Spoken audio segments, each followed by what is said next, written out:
Thank you for staying. Welcome to the News Belt on the AM show.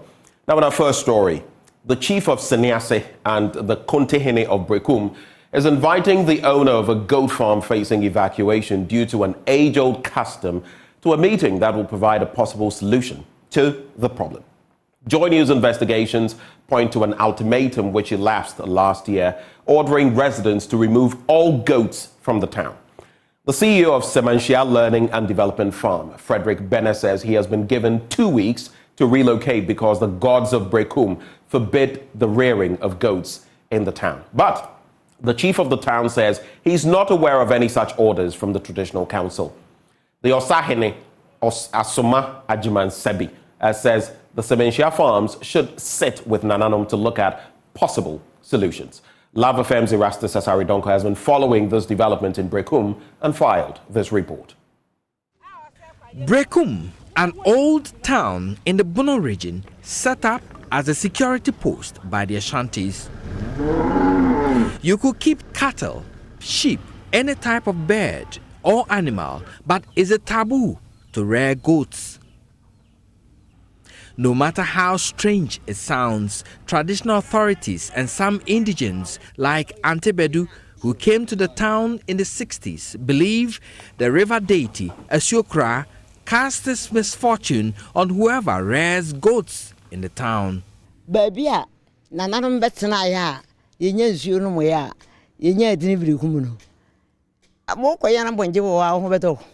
Do you think you will fare well if you rear goats in the town where our forefathers came to settle and got the name Berekum? No Berekum indigent will prosper if he rears goats. They will be hit by calamities and misfortune.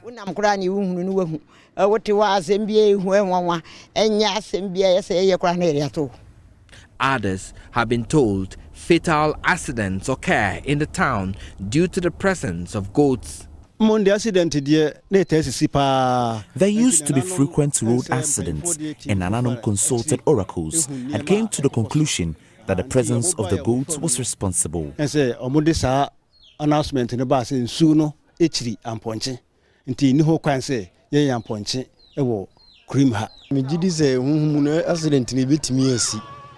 As for us, we don't know anything about the spiritual realm, so whatever they tell us, we follow. We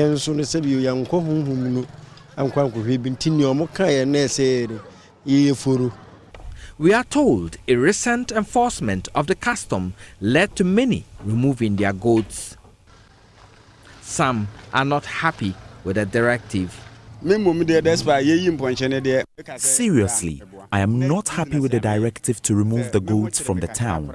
I used to rear goats, and I have gone bankrupt after we were forced to remove the goats. That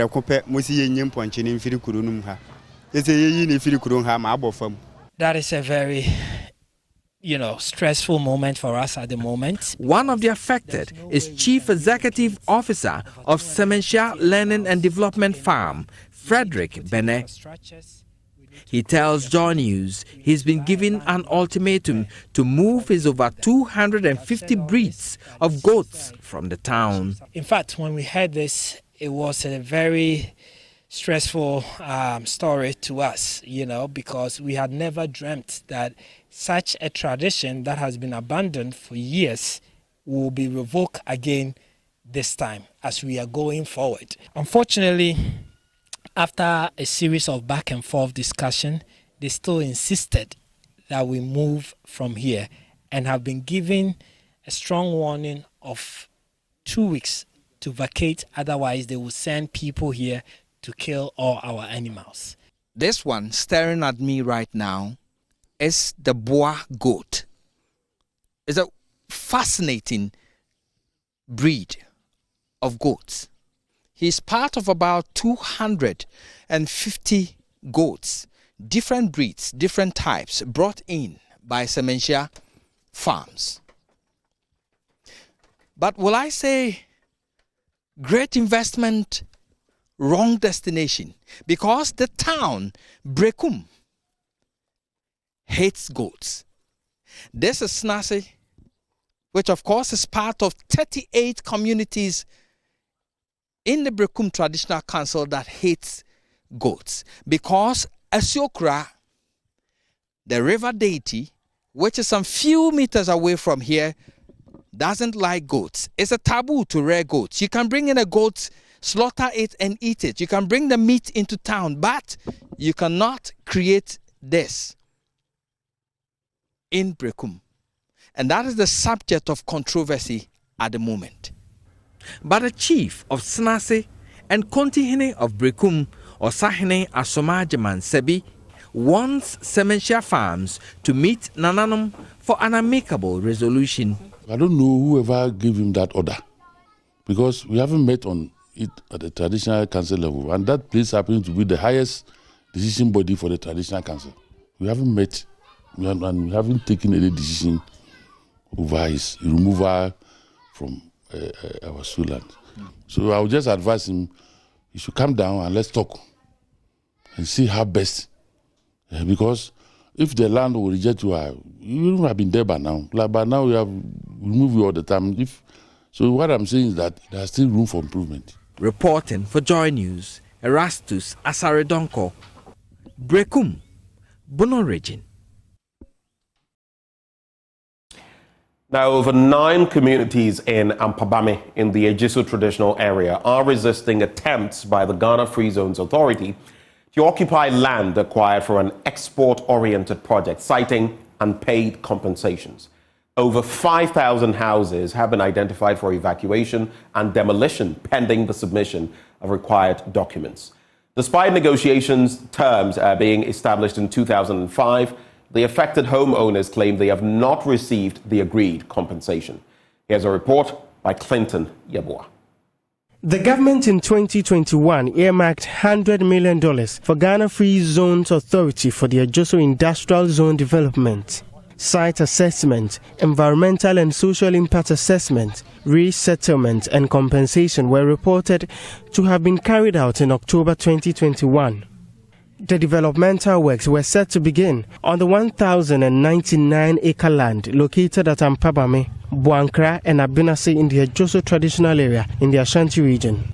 However, some occupants of lands located at Ampabame say the agreement reached to acquire the lands was not fulfilled by the authority.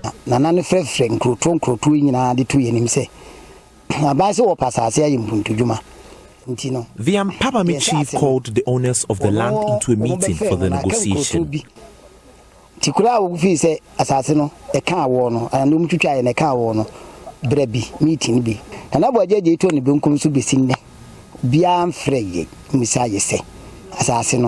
Since Nana Bwajeje died, nobody has called to update us on the negotiation level. The only thing they did was paying for affected crops when they did the demarcation. But the fact, but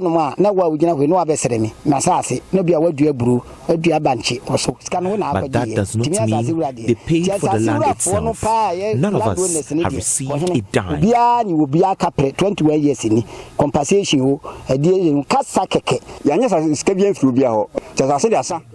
The lands are finished. We don't have any deal with Free Zone. Joseph Kofi Ejapon is the Diana Busha penning for Ampabame. Me basasi su be hu se etutu nsuo a pipes ni sisi so miensa enti me mani pa ko Free Zone board. I came to see that they had started working on the land, so one can confirm some unknown persons are behind this. They have distributed the land for other things, for their own personal use.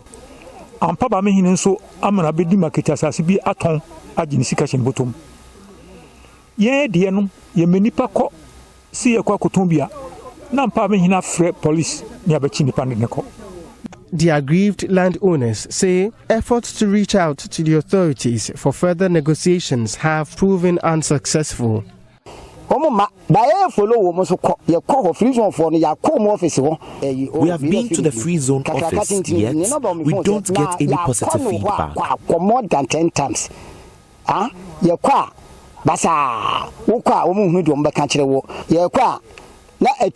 When you come on your land, you would come and meet soldiers and armed men. I have been to the chief's palace for more than 10 times.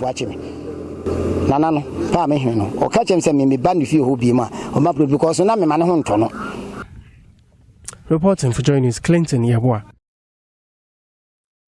Let's talk politics now. In a bid to make a compelling case to be returned for a second term as the parliamentary aspirant for the MPP in the Kwesimintim constituency, the Member of Parliament for Kwesimintim, Dr. Prince Hamid Ama, ahead of the impending New Patriotic Party primaries on January the 27th, has launched this campaign dubbed Breaking the 4 to Break the 8 to ensure continuity and development in Kwesimintim. The Kwesimintim constituency since 2012 has had its members of parliament serving only one term, although it remains a stronghold of the New Patriotic Party. However, as the party prepares to go to parliamentary primaries, the incumbent MP, Dr. Prince Hamid Ama, is seeking to remain as the legislator.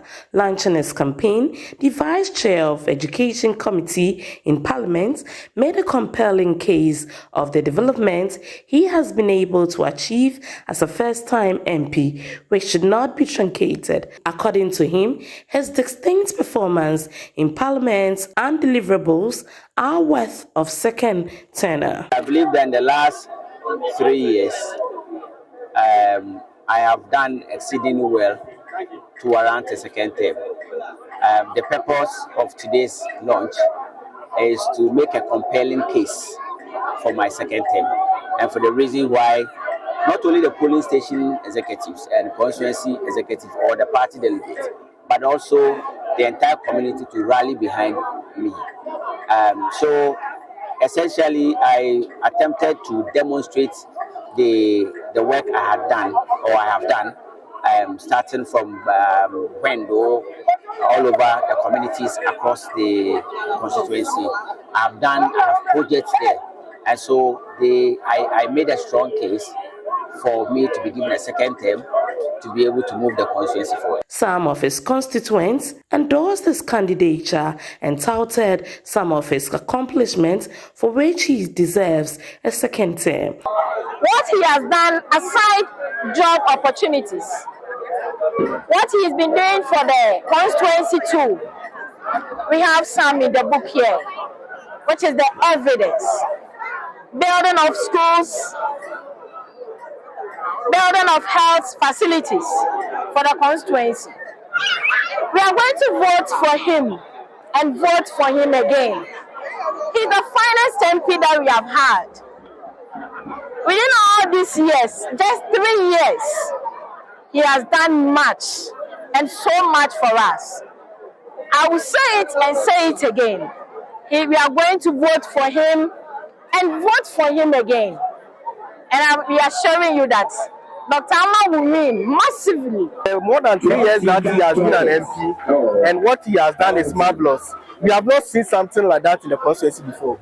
Yeah, and apart from that, the constituency has been embarking on one-term project. This time around, we don't want all these things to happen again.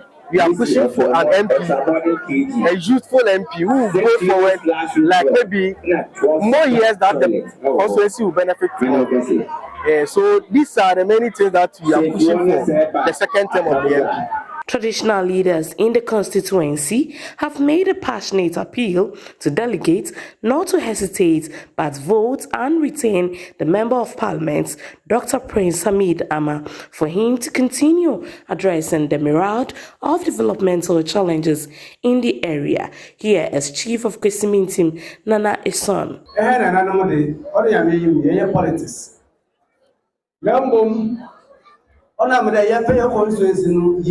Nti yepo bia secretary fraje o ko nso esi boko yim dema mbinu be ja wa kan bi nso esi no ko yim no abenchi o ya dema o mo development on ba nso esi ni ntaya yin for the day ye politics o but we are kan dey ye pede ko nso esi no ko yim si ebenya anka mama for the dance wa kan no ho Train coffee there. You be a what summer or the constituency no. Or what door or the constituency no. Nti akamas there delegates. One can For JoyNews in Athalia Kwanza, Christine. If you're new to it, this is jazz music. It's not been too popular in Ghana, but that's about to change as a new movement has been launched to help push patronage in Ghana. Now, the Ghana Jazz Foundation, launched in Accra over the weekend, wants to make Ghana a destination for jazz music. Jazz music originated in the African American communities of New Orleans, Louisiana in the late 19th and early 20th centuries, with its roots in blues and ragtime. It has been recognized as a major form of musical expression in traditional and popular music since then. Some jazz music enthusiasts have linked it to positive health benefits such as lower blood pressure and assisting with chronic pain conditions.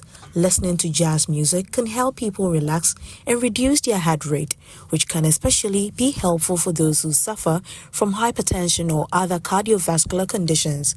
In Ghana, there's now a movement to encourage Ghanaians to patronize it.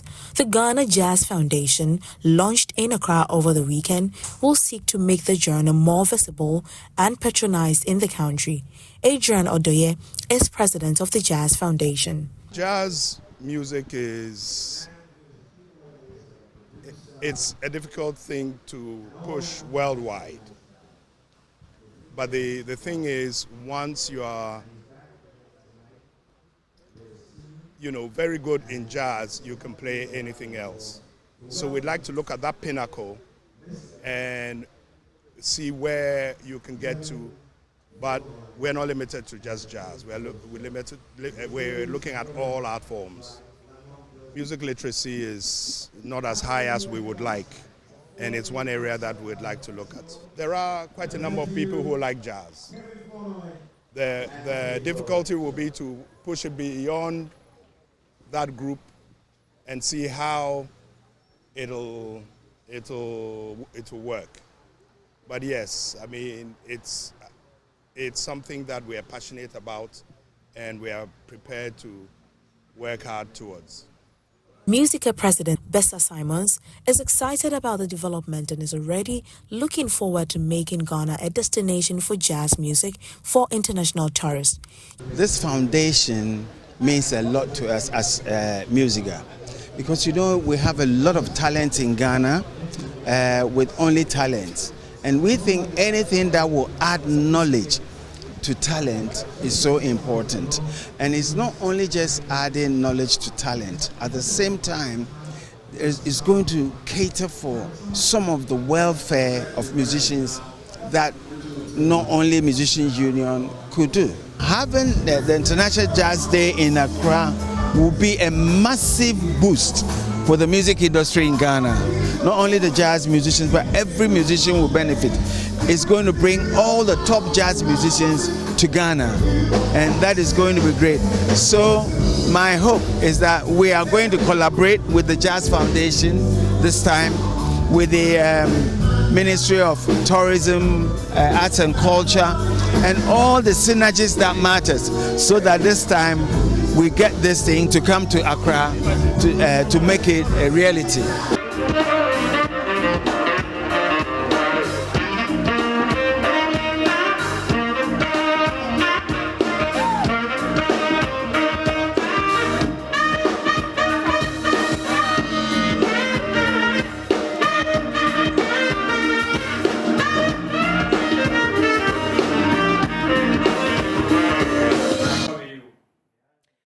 Wrap for the news on that jazzy note. Hope that lights up your morning, but stay with us. Up next, the news review.